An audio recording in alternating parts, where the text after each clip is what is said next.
અને બજારમાં સામે શું આપણી સામે આમ નોર ભરાવીને જે ઊભું છે એની જે સાઈડ ઇફેક્ટો છે એને આપણે સમજવી છે. આપણે કોઈનો વિરોધ કરીને કામ નથી કરવું, પણ જે વસ્તુ નુકસાન કરતા છે એને આપણે સમજીને એનાથી દૂર રહેવાનો એક પ્રયત્ન કરવાનો છે.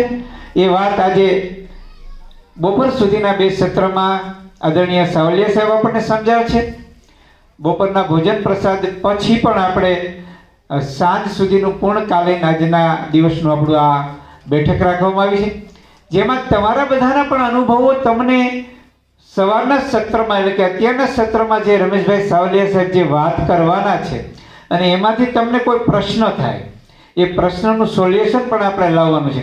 કારણ કે આજે આપણે અહીંયા પ્રફુલ્લ દાદા એ વાત સમજવાની છે કે અહીંથી જે વાત સમજીને જવાના છે એ સમગ્ર જિલ્લામાં આપણે એ વાતનો પ્રકાશ પાડવાનો છે સાહેબ. ત્યારે એ વાતને બરાબર સમજીએ. ન સમજાણી હોય, કોઈ પ્રશ્ન ઊભો થયો હોય એ પ્રશ્નને પણ આપણે સમજવાનો છે. એ આપણા તજજ્ઞશ્રીઓ આપણને માર્ગદર્શન કરશે. બીજી મારે એક દુઃખ સાથે પણ એક વાત કહેવી છે અને એ દુઃખને આપણે અવસરમાં પલટવાનું છે. હમણાં છેલ્લા 15 દિવસમાં ભારતના અને ખેડૂતોના હિમાયતી, ખેડૂતો માટે જેમણે જીવન આપી દીધું છે એવા 3 રાષ્ટ્રપુરુષો આપણી વચ્ચેથી વયા ગયા છે. એક છે આપણા ગુજરાતના પૂર્વ નહીં પણ અભૂતપૂર્વ મુખ્યમંત્રી કેશુબાબા પટેલ કે જેમણે ખેડૂતો માટે અનેક ચીમાહસીનું કામ કર્યું છે. એમનું 29 ઓક્ટોબરે નિધન થયું છે. એવા જ બીજા આપણા ભારતીય કિસાન સંઘના રાષ્ટ્રીય ઉપાધ્યક્ષ અને આદરણીય પ્રભાકર કેલકરજી જેમનું 30 ઓક્ટોબરે નિધન થયું, નેક્સ્ટ ડે બીજા જ દિવસે.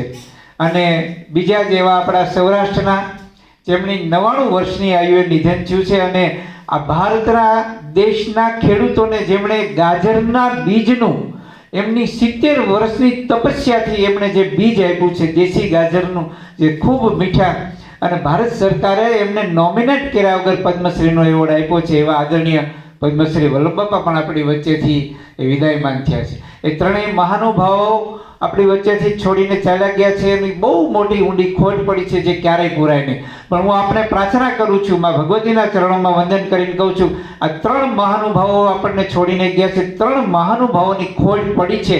તો આજની શિબિરનું લક્ષ્ય એ હોવું જોઈએ એ 3માંથી 300 એવા કાર્યકર્તાઓ બને કે સમગ્ર જિલ્લાને નહીં પણ સમગ્ર સૌરાષ્ટ્રને એ બેઠું કરી દે અને ફરી એક ગામ જીવંત થઈ જાય. જે ખોટ છે એને પૂરવાનું કામ કરવું છે. એ જ મારા શબ્દો એના શ્રદ્ધાંજલિ હોય અને એ કામ આજે આપણે કરવાનું છે. ત્યારે હું આદરણીય રમેશભાઈ સાવલિયા સાહેબને વિનંતી કરું, આપણે બપોર સુધીમાં એમના 2 સેશન રાખશું, વચ્ચે એક બ્રેક પણ રાખશું. અને એ બ્રેકમાં હું મારી સાથે આ કોરોનાની મહામારી છે ત્યારે છેલ્લા 3 મહિનાથી મારા ઘરે અને મારે ત્યાં મારે કોઈ પણ મહેમાન આવતા અમે ચા પાણી શરબત બધું જ બંધ કરી દીધું છે જયભાઈ. અને માત્ર ને માત્ર આપણા ઔષધિઓનો ઉકાળો બનાવીને એને પાવો, અને એ પણ એટલો સ્વાદિષ્ટ અમે બનાવ્યો છે. કારણ કે ઉકાળાનું નામ પડે ને લોકો એમ કે તુરો હોય અથવા કડવો હોય. હું મારી સાથે લાવ્યો છું અને અહીંયા માત્ર એમાં પાણી સિવાય કંઈ નાખવાનું, ગરમ કરી અને એ ઉકાળો નાખી એટલે આપણું જે પ્રથમ સેશન પૂરું થાય ત્યારે એનો આપણે સૌ સ્વાદ મળશું. એ હું મારું સૌભાગ્ય સમજીશ. અને આદરણીય રમેશભાઈ સાવલિયા સાહેબને વિનંતી કરીએ આપણને સૌને માર્ગદર્શિત કરે. અને આપણે એક વિનંતી છે કે આપણે એવા લોકો છીએ કે આપણી સાથે હજારો લોકો જોડાયેલા છે. એટલે આપણે સમાજના એક વિણાટ માણસો છીએ. એટલે આપણી સાથે લોકોનો ખૂબ ઘરોબો હોય, કોન્ટેક્ટ હોય, આપણા સંપર્કો હોય. લોકોને આપણું બહુ કામ હોય છે એટલે એ આપણને ફોન કરતા હોય. તો મારી એક આપને વિનંતી છે સહૃદય કે આપના મોબાઈલો બંધ નહીં પણ સાયલેન્ટ મોડમાં અથવા વાઇબ્રન્ટ મોડમાં આપણે રાખીએ, જેથી કરીને કદાચ માની લો કે કોઈનો અગત્યનો ફોન આવે અને એ ફોન સ્વિચ ઓફ હોય તો એ આપણો સંપર્ક નહીં કરી શકે. પણ મારો વાઇબ્રન્ટ હોય, સાયલેન્ટ હોય અને ફોન આવતો હોય, આપણને એમ લાગે અગત્ય તો આપણે અહીંથી ખસીને બહાર જઈને વાત કરીએ, જેથી કરીને આજની ખૂબ કિંમતી સમય સાથેની જે વાતો છે એ વાતો પણ એવી છે કે વીણેલા મોતી જેવી છે સાહેબ. અને એ એક એક વાત એટલી બધી આપણી આજની ઉપયોગી બનવાની છે એટલે એ દરેક ક્ષણ, દરેક વાત, દરેક શબ્દને આપણે અહીંથી જે બોલાય એને હાથોહાથ ઝીલી લઈએ અને એ પ્રસાદ રૂપે સમગ્ર પંથકમાં ફેલાય એ ભાવ સાથે આદરણીય રમેશભાઈને વિનંતી કરી વેલકમ અને આપને સૌને માર્ગદર્શિત કરશે શ્રી સાવલિયા સાહેબ.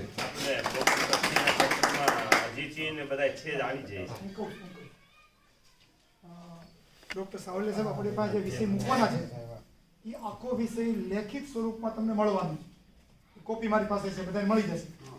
એટલે તમને કંઈ નવું લાગે ને તો જ લખવું, બાકી આપણું ધ્યાન કોન્સન્ટ્રેટ સીધું અહીં રાખવાનું, કારણ કે આપણે બધાને સમજાવવાનું છે. એ ધ્યાનમાં રહે. બપોર પછી અજીતસિંહજીનો એનો બધાનો આપણે લાભ મળવાનો છે.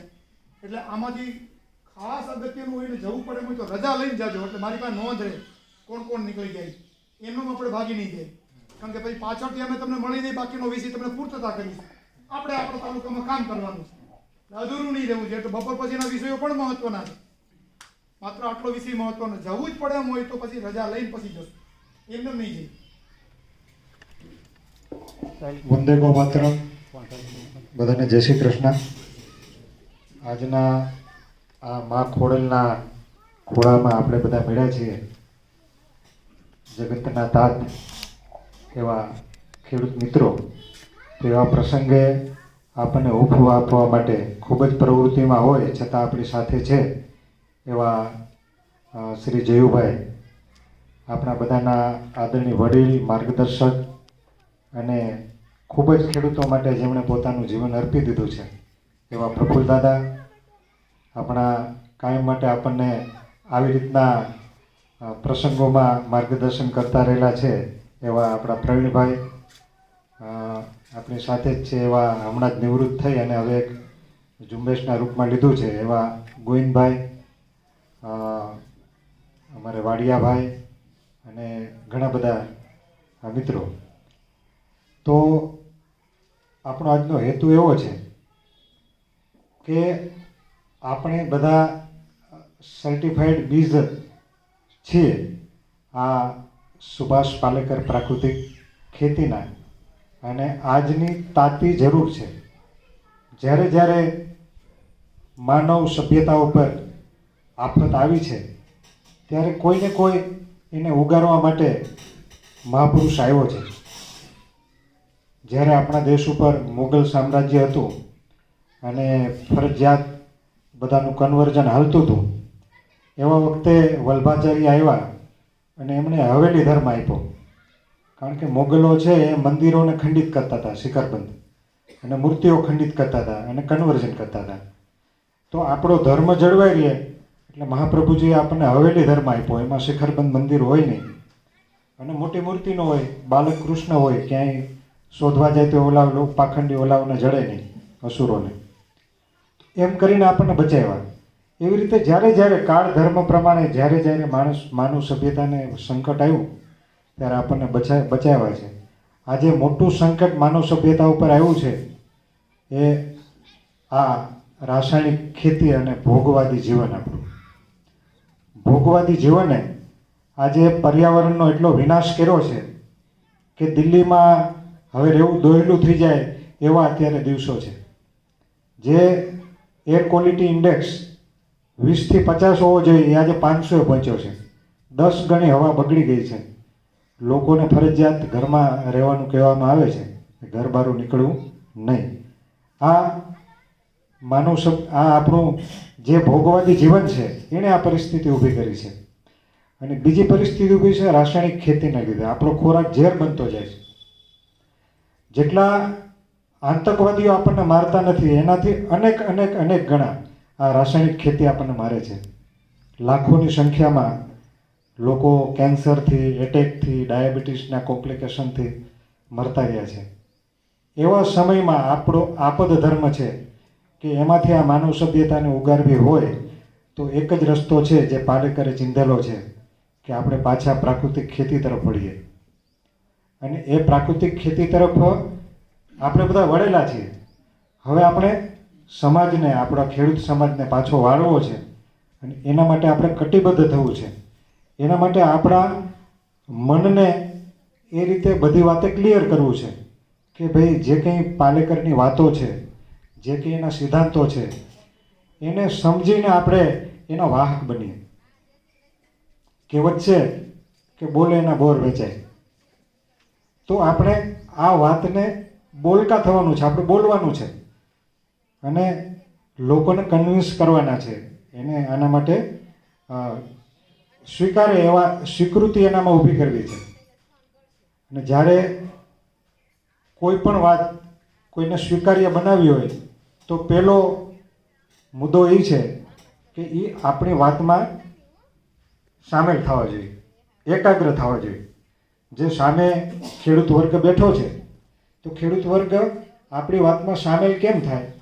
તો દરેક માણસને પોતાના ધંધામાં રસ હોય, દરેકને માણસને પોતામાં રસ હોય. તો એને ગમે એવી વાતથી આપણે શરૂઆત કરીએ તો એ આપણી વાતમાં સામેલ થાય અને પછી આપણી વાતમાં આગળ વધે. જો શરૂઆતમાં જ અસંગત વાત મૂકીએ તો એને આપણી વાતમાં રસ ન પડે, એનું મન ડાયવર્ટ થઈ જાય અને પછી આપણે આખી વાત જે કરીએ જેને કહેવાય ને ભેંસ આગળ ભાગવત. એટલે આપણે આપણી વાતને કઈ રીતે મૂકવી અને કઈ રીતે એને આગળ વધારવી એના માટે મેં થોડો પ્રયત્ન કર્યો છે. અને પાલેકર સાહેબના જે મુખ્ય બધી વાતો છે એ લગભગ બધી આવી જાય એવું એનું ગઠન કર્યું છે. બીજો મુદ્દો કે માણસનું ધ્યાન આપણી વાતમાં તો જ રહે કે વાત મુદ્દાસર હોય. ઘણીવાર અસંગત વાત આપણે કરીએ, ઘણીક વાર પહેલી વાત કરીએ, પછી ત્યાંથી ઠેકડો મારીને બીજી વાત કરીએ, તો પછી માણસ આપણી હારે આમ જે પ્રવાહમાં હાલતો હોય, આપણી વાતના પ્રવાહમાં હાલતો હોય એ પ્રવાહ ચૂકી જાય. એટલે આપણી વાત એવી પ્રવાહી હોવી જોઈએ, એવી મુદ્દાસર હોવી જોઈએ. એક પછી એક મુદ્દો મૂકતો જવો જોઈએ, વર્ણન કરવું જોઈએ. બીજું, આપણે જે વાત કરવાના છીએ એ વાતને પહેલાં મૂકી દેવી જોઈએ કે ભાઈ મારે તમને આ વાત કહેવાની છે, તમારો આમાં આ લાભ છે. એને એ લાભ બતાવી અને મુદ્દા આપણે કહી દઈએ તો પછી એનું ચિત્ત એ મુદ્દા, આના પછી આ મુદ્દો આવશે, આના પછી આ મુદ્દો આવશે, એ મુદ્દામાં એનું ધ્યાન રહે. બરાબર? એટલે આપણે વાતને મુદ્દામાં વણીને મૂકવી જોઈએ. એવી વાતને મુદ્દામાં વણવાનો મેં પ્રયત્ન કર્યો છે. તો આવી રીતના આપણે આપણી વાતને મુદ્દાસર રીતે રજૂઆત કરશું તો આપણે આ જે પાલેકર કૃષિની વાત છે એના વાહક બની શકશું. અને આપણે બધા ભગવાનની જે વ્યવસ્થા છે, ભગવાનને હજી સૃષ્ટિને બચાવવી છે અને એટલા માટે ભગવાને પસંદ કરેલા આપણે છીએ. એમણે એરે હેરે આવી નથી ગયા. બરાબર? કંઈક ભગવાનની યોજના છે અને એના ભાગરૂપે આપણે આવ્યા છીએ. અને એ આપણી જે ભૂમિકા છે એ ભૂમિકા આપણે ભજવવી છે. તો કઈ રીતે ભજવવી, આપણે સાથે મળીને આજ આખો દિવસ મળ્યા છે, ઘણો બધો આપણને સમય છે, તો એનું આપણે મળીને ચિંતન કરવું છે. તો જ્યારે પણ આપણે આપણી વાત સામેની વ્યક્તિ, સામેનો ઓડિયન્સ છે એને મૂકીએ ત્યારે પહેલું આપણે કાયમ માટે ધ્યાનમાં રાખીએ કે આપણે એ માયલા છીએ, એ ઓડિયન્સ માયલા છીએ. આપણે એનાથી સુપિરિયર થવાનો પ્રયત્ન કરશું તો ઓડિયન્સ આપણાથી છેટું ભાગશે. આપણે ખેડૂત છીએ તો ખેડૂતની ભૂમિકાથી જ આપણી વાતને રજૂ કરીએ. એ ઓડિયન્સ છે પણ મહત્વનું છે, ખેડૂત છે મહત્વનો છે, એનું મહત્વ ઉપસ્થિત કરીને આપણે એને વાત મૂકીએ કે ભાઈ તમે એટલા બધા મહત્વના છો, તમારે લીધે જ છે, કારણ કે ખેડૂતને જગતનો તાત કીધો છે. બાકી બધી વસ્તુ વગર ચાલે, પણ જો અનાજ પકવવાનું બંધ કરે, ખાદ્ય બધું પકવવાનું બંધ થાય તો કોઈનું ના હાલે. પછી ટાટા હોય કે બિરલા હોય કે અંબાણી હોય, એને પૈસો એટલો બધો છે કે પણ પૈસો ખાઈને જીવાતું નથી. એનો પાયો ખેડૂત છે. આ ખેડૂતનું મહત્વ આપણે એને ઉજાગર કરીએ તો એને પછી એમ લાગે કે ભાઈ આપણે તો કંઈક જવાબદાર છીએ. અને આ આપણે આપણી વાત અહીંયા તમને કહેવા માટે નહીં, પણ આપણે જ્યારે વાત મૂકશું, ખેડૂતની મિટિંગ લઈશું, ત્યારે આપણે આ મુદ્દાને ધ્યાનમાં રાખશું. તો એના માટે આપણે જ્યારે વાત મૂકીએ ત્યારે એનું અભિવાદન કરવા માટે ભાઈ ઉપસ્થિત બધા જગતના તાત એવા ખેડૂત મિત્રોને નમસ્કાર. બરાબર? એનું અભિવાદન કરશું. ક્યાં ખેતી છે એનું ધ્યાન દોરશું. ભાઈ પહેલાં એવું કહેવાતું કે ઉત્તમ ખેતી, મધ્યમ વેપાર અને કનિષ્ઠ નોકરી. પણ આજે બધું પલટી ગયું.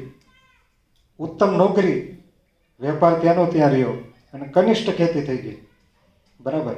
એટલે એ સામેનો ખેડૂત વર્ગ છે વિચારતો થાય, મારું આવું કેમ થઈ ગયું, બરાબર. એટલે આપણી વાતના પ્રવાહમાં આપણી હારે હાલશે.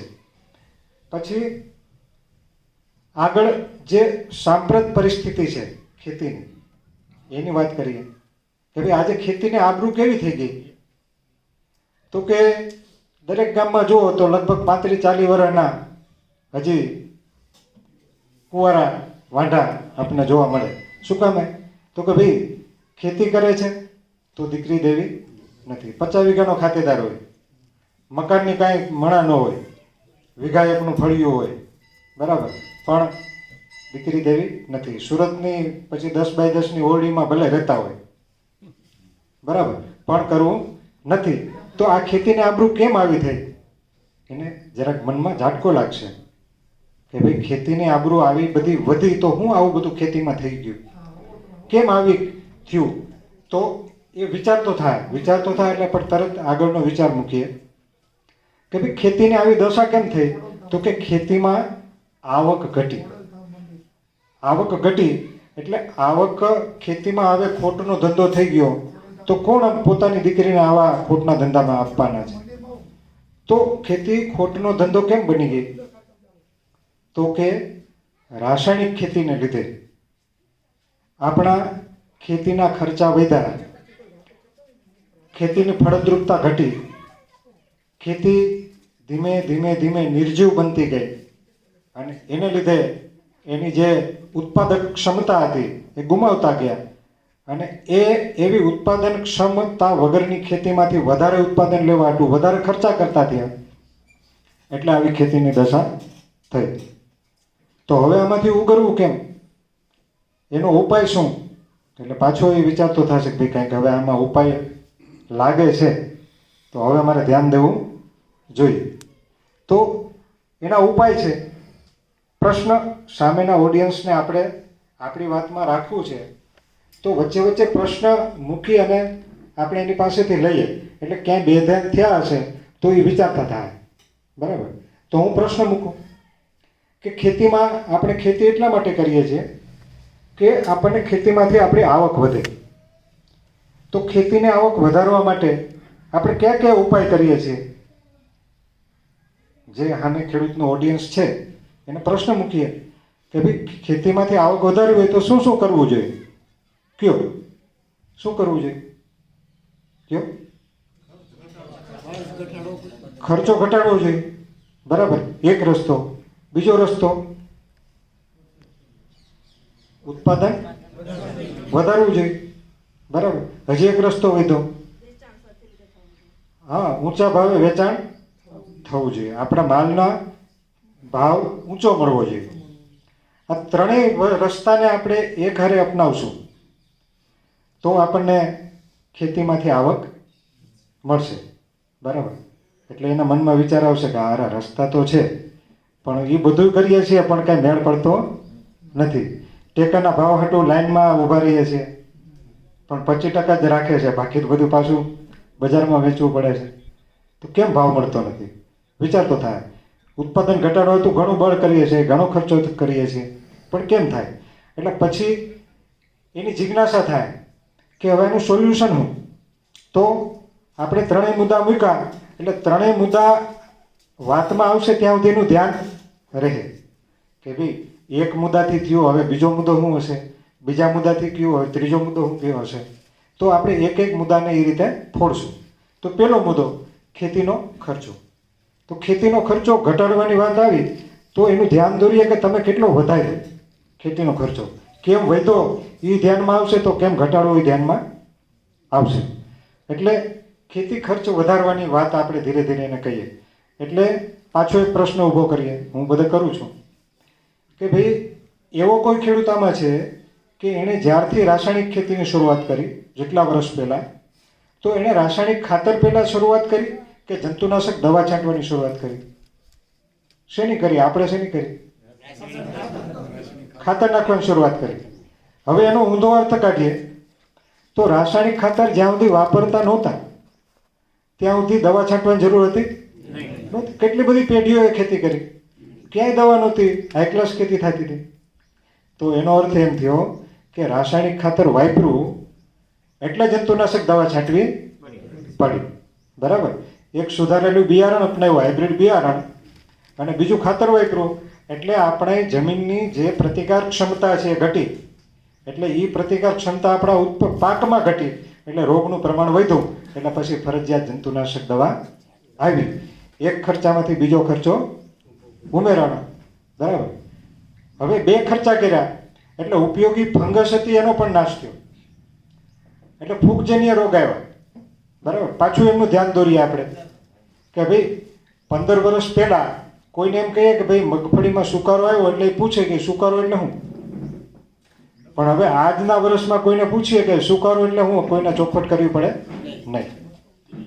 એનો મતલબ કે અમુક વર્ષ સુધી ફૂગજન્ય રોગ નહોતા, પણ આ બે વસ્તુના પાપે, રાસાયણિક ખાતર, જંતુનાશક દવા, એના પાપે ત્રીજો ખર્ચો આવ્યો ફૂગનાશક દવાનો. એકમાંથી 3 ખર્ચા થયા. આપણે શરૂઆતમાં NPK 3 જ વાપરતા, પણ આપણું ઉત્પાદન બધાય તત્વો ઉપાડતું હતું, બાકીના જે સૂક્ષ્મ પોષક તત્વો છે. એટલે હવે જમીનમાં એ તત્વો ઘટવા માંડ્યા એટલે પાછો ચોથો ખર્ચો આવ્યો. બરાબર? કયો? તો કે સૂક્ષ્મ પોષક તત્વો હવે એમાં નાખવા પડે. સૂક્ષ્મ પોષક તત્વોનું ખાતર વધારાનું નાખવું પડે. 3માંથી 4 ખર્ચા થયા. બરાબર? 4 ખર્ચા થયા, મજૂરી મોંઘી થઈ ગઈ, બધાને અનુભવ છે. એમના અનુભવની જ વાત કરીએ. બરાબર? ગયા વર્ષનું તાજું કરાવીએ તો ગયા વર્ષે મગફળી જમીનમાં તૂટી હતી ઘણી. છેલ્લે વરસાદ થયા તો મગફળી તૂટી તો પેલી વીણી જે મગફળી નીકળે એ પેલી વીણી મજૂરથી કરાવવાનું પોહાતું નહોતું, લોકોએ જમીનમાં રહેવા દીધી. બાકી 15-20 વર્ષ પહેલાં આપણે 4 વખત વીણતા. બરાબર? પહેલાં એમણે વીણીએ, પછી ફાટિયા નાખીએ, પછી રાહ પાકીએ, વળી પોલા પારા હોય એને ફોરીએ અને છેવટે ઓહલો કરીએ. ઠેઠ સુધી લડી લેતા. બરાબર? હવે પહેલી વારે વીણી પોહાતી નથી. વિચાર કરો, મજૂરી ક્યાં પહોંચી ગઈ. મગફળી તો પહેલાં તૂટતી તો એટલી જ તૂટી, પણ ભાઈ પોહાતી નથી. એટલે મજૂરી ખર્ચ વધ્યો, એટલે એક ખર્ચો પાછો વધ્યો, નિંદામણ નાશક દવા. મફત આવતી નથી, ખર્ચો ઘટાડ્યો પણ બહુ હાનિ કરી. બરાબર? જે નાળિયેરીના બગીચાવાળા છે એ નિંદામણ નાશક દવાઓ વાપરે છે તો એને ફાલ આવતા બંધ થઈ ગયા, નાળિયેર બનતા બંધ થઈ ગયા. પછી એમણે એ નિંદામણ નાશક બંધ કરી, જેણે એના પાછી ગાડી પાટે ચડી. આપણો પણ અનુભવ છે કે જ્યારથી આપણે નિંદામણ નાશક દવા વાપરવા માંડ્યા ત્યારથી હવે જે આપણે જમીનમાં બી વાવીએ છીએ એ બીનું પ્રમાણ વધે છે કે ઘટે છે? વર્ષો વર્ષ વધે છે, ઉગારો ઘટતો જાય છે. બરાબર? નિંદામણ નાશક દવાનું આ આડઅસર છે. એટલે ખર્ચો વધ્યો, 5 થયા. બરાબર? આપણે એને સંખ્યા ગણાવશું ને એટલું ધ્યાન એમાં રહે કે હવે છઠ્ઠું શું આવશે. બરાબર? એટલે બે ધ્યાન નહીં થાય. આપણે ઓડિયન્સને પકડી રાખવું છે, મિટિંગ લઈએ ત્યાં. બરાબર? હું તમને પકડવાટું કરું એવું ન સમજતા, પણ આપણે આ કરવું છે. હા, હવે છઠ્ઠો ખર્ચો. આ બધા આપણે કર્યા ખર્ચા.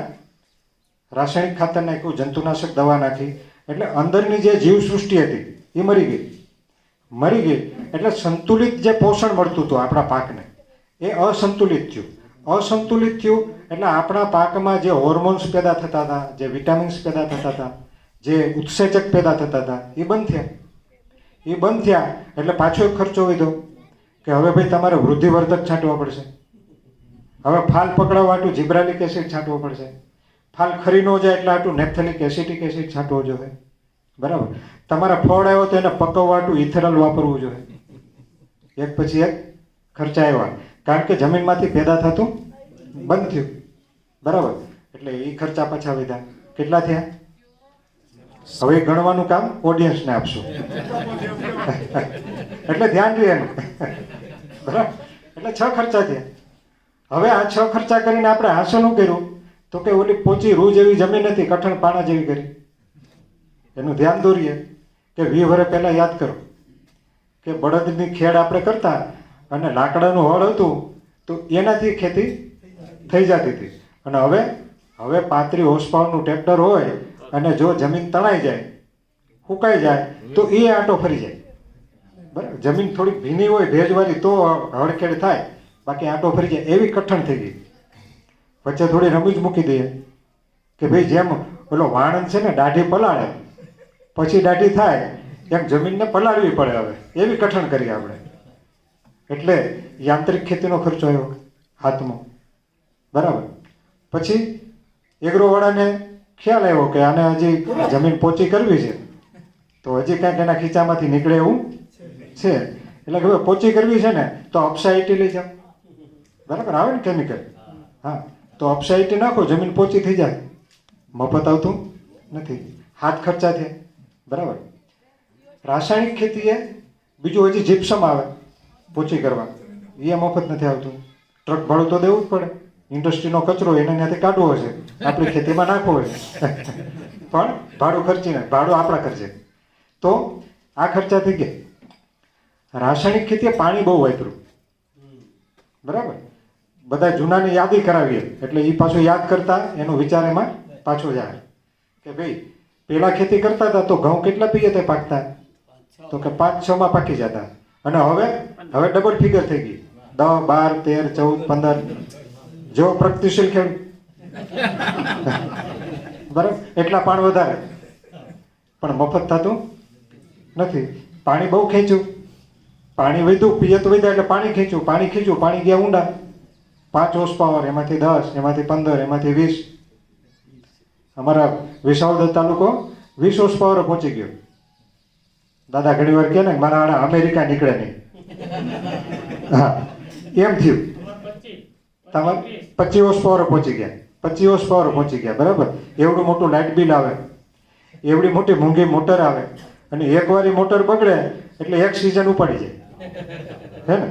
બરાબર. એટલે આ ખર્ચો વિધો પાણીનો. પાણી મીઠા ટોપરા જેવા હતા. આપણે ખર્ચો કરીને કઠણ કર્યા. બરાબર. TDS વધ્યા, મફત નથી થયા. ખર્ચો કર્યો આપણે. જે બધા રસાયણો વાપર્યા ને એટલે થયા. બરાબર. તો હવે એને નરમ કરવાનો ખર્ચો આવ્યો. હમણાં આપણે જોયું ત્યાં દ્વારકામાં કે આ જે છે એ કે વોટર શોર્પનર છે, 70-75 હજારનો આવે. પંપ હારે જોડેલું બતાવ્યું એણે, 75 હજારનો આવે તો કે પાણી નરમ થાય. ખર્ચો વધ્યો. બરાબર. એટલે આ ખેતી ખર્ચા આપણે એક પછી એક ગણાવીએ કે ભાઈ એટલા ખર્ચા થયા. ખાલી ખર્ચાની સંખ્યા વધી એટલે પૈતું નથી, ખર્ચાનો જથ્થો વધ્યો. 1 ગુણી ખાતર આવતું હતું ત્યાં 1.5 આવી ગયા, 2 આવી ગયા. જેવો પ્રગતિશીલ ખેડૂત અને જેવો દેખાદેખી વાળો તો એટલે 1.5 નાખી તો મારે 2 નાખવી, ભલે ઊંધું વળતું.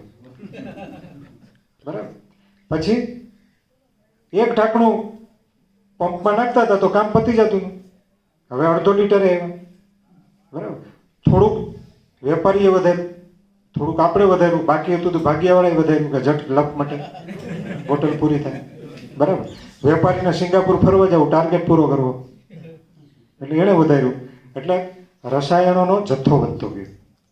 એટલે એ પર માર પીડ્યો. ત્રીજો માર પીડ્યો કે જે કંઈ આ જે બધા રાસાયણિક ઇનપુટ છે આપણા ખેતીના, એના ભાવ 20 વર્ષ પહેલાં એના ભાવ ક્યાં હતા અને આજ ક્યાં છે? આપણી ખેત પેદાશના ભાવ 20 વર્ષ પહેલાં ક્યાં હતા અને આજ ક્યાં છે? બેની હરખામણી કરીએ આમ થઈ જાય. બરાબર. એટલે એમ થાય કે મારું આ બધું આપણે ઊંડા તો ઉતરતા જાય છે. એને થોડું થોડું રિયલાઇઝ થાય કે વાત તો સાચી છે. અને આમાંથી કોઈને ખોટી લાગે વાત? એટલે વાત તો સાચી છે. બરાબર. હવે એને કહીએ આપણે આ બધો જે ખર્ચો કર્યો, શેના હાટું કર્યો? પૈસા હાટું. બરાબર. પૈસા વધારે મળશે એની લાલચમાં કર્યો બધો. પૈસા મળ્યા ને શું મળ્યું? કરજ મળ્યું. એટલે લગભગ ભાગ્ય કોઈ ખેડૂત બાકી હશે કે એ નવા જૂની નહીં કરતો હોય, સિવાય કે કાંઈ સાઈડ ધંધા હોય, નોકરી કે વેપાર કે આ તે,